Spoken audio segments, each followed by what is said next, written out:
Today I would be talking about the recent archaeological excavations at Bambor, which the project which we are carrying on from the year 2011, and now this is the third year that we have been working at the site of Bambor. It's a Pakistan, Italian, and French joint archaeological mission. From Pakistan, I'm heading the mission, and from Italy, Dr. Valeria Piacentini, she is heading the Italian mission, and Dr. Monique Cabron, head French mission, and Dr. Kalimullah Lashari, who has been with us all along, and without his help, we wouldn't have been able to start this project. So my special gratitude to Dr. Lashari.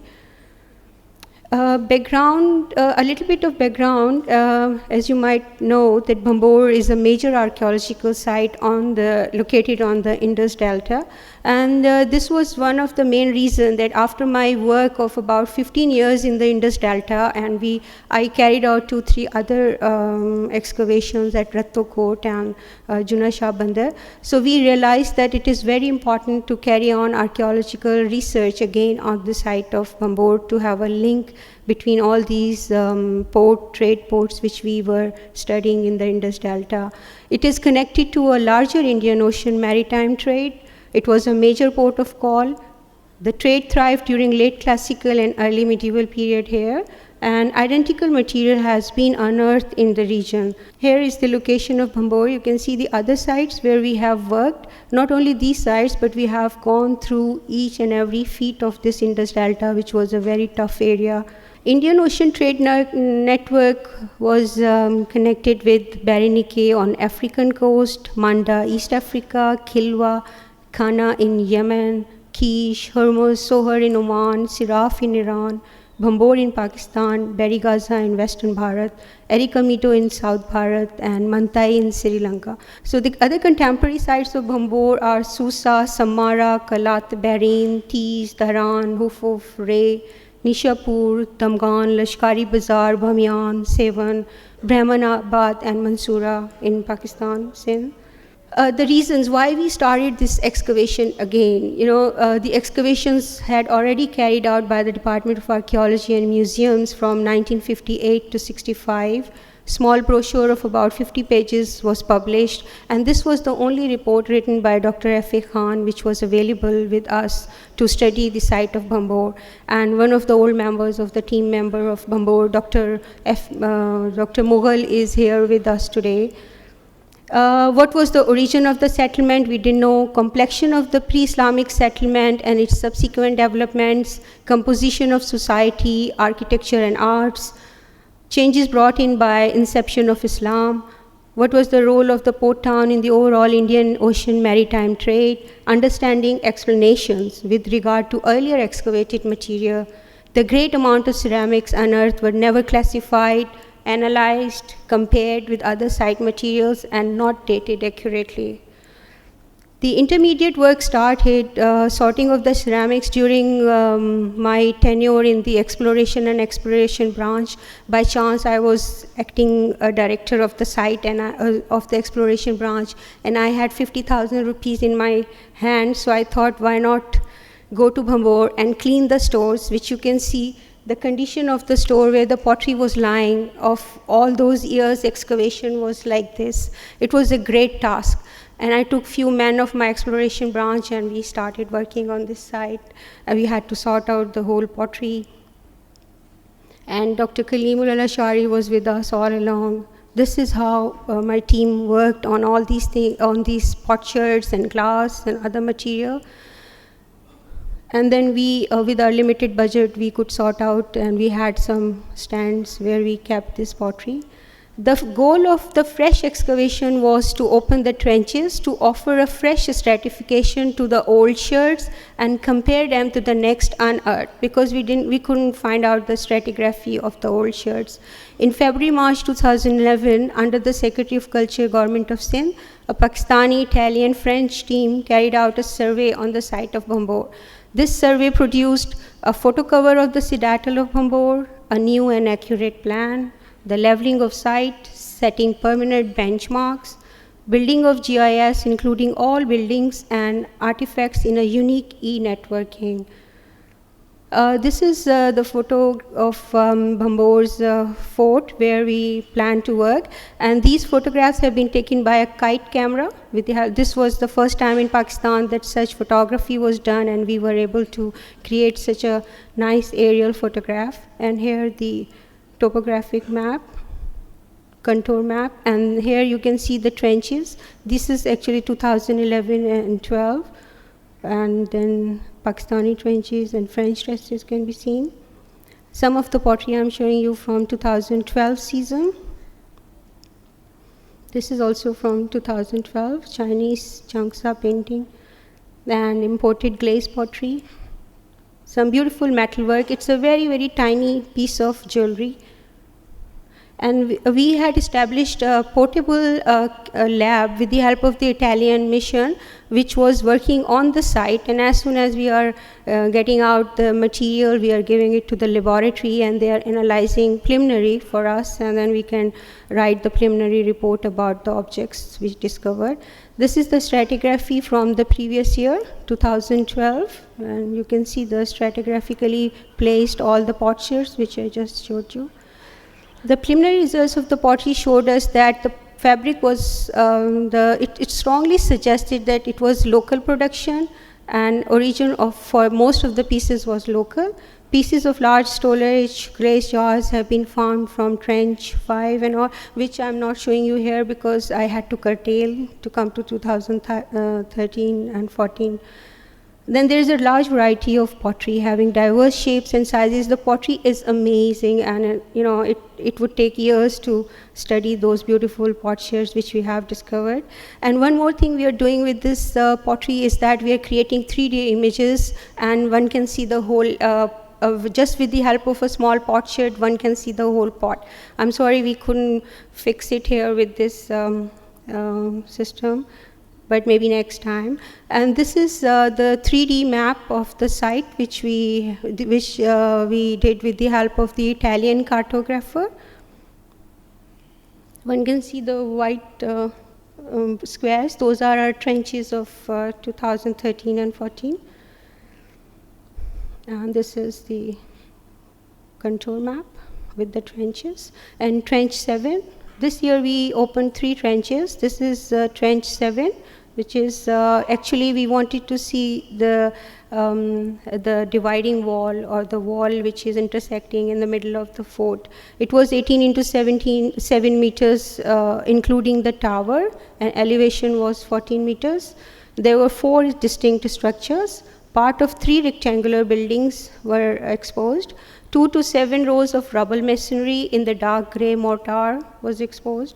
Wall is 2.80 meter thick with 2 stone facades, 80 centimeters thick with fillings in between, built on irregular ground.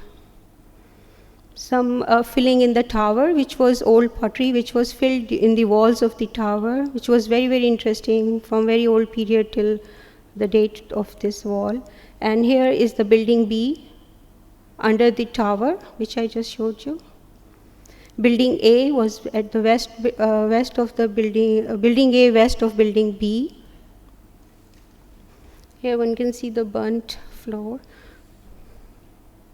To see the stratigraphy, we had to have a deep trench. So we had a very deep trench between the 2 buildings.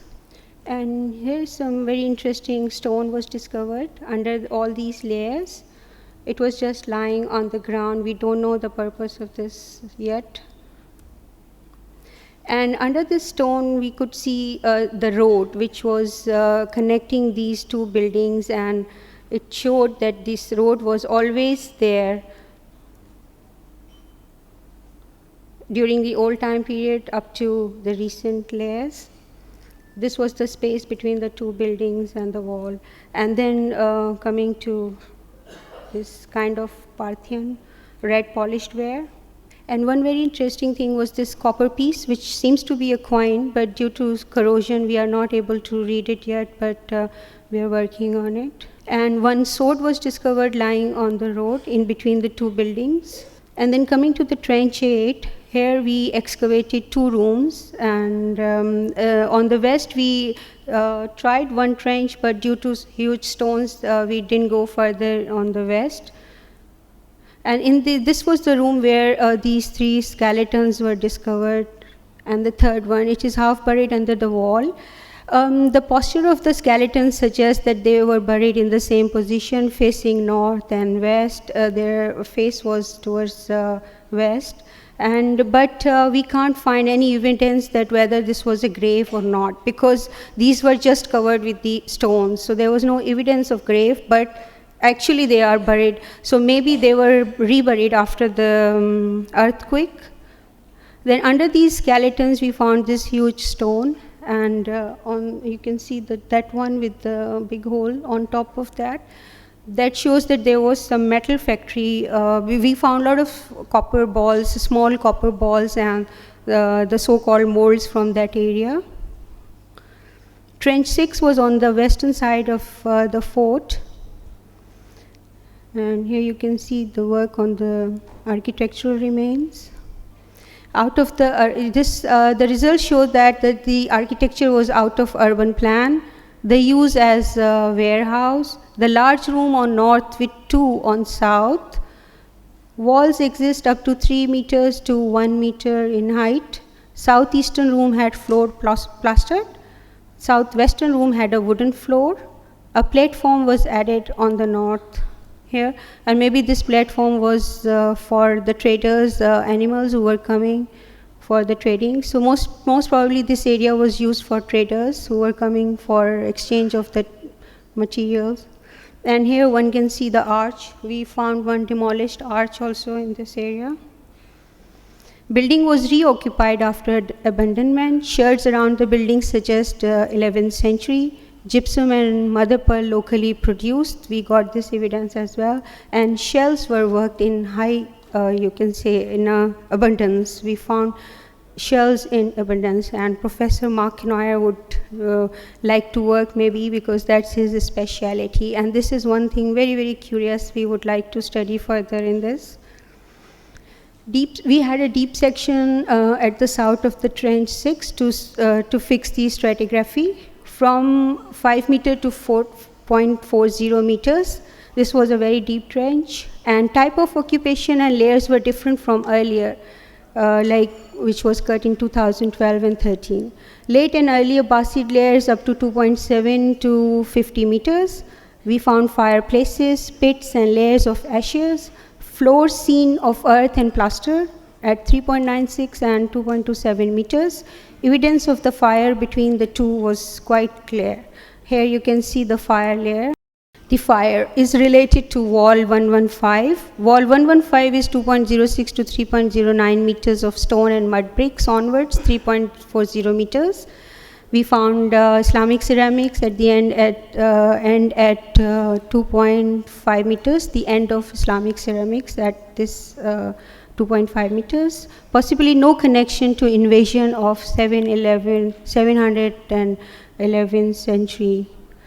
Further study of pottery, we are still working on that, but this is just the preliminary result which we are showing here. Islamic, Sassanid, late Kushan, early Kushan and Buddhic. So what we are trying to do now is relating the pottery with the glass. That is our next step, the discovery of the glass which we had. Trench 6 is from 2 meters down to 1.10 meters in sandy clay. Period 1, Sassanid, which I showed you. More sandy sediment down to 0.20 meters, which is period 2 and late Kushan.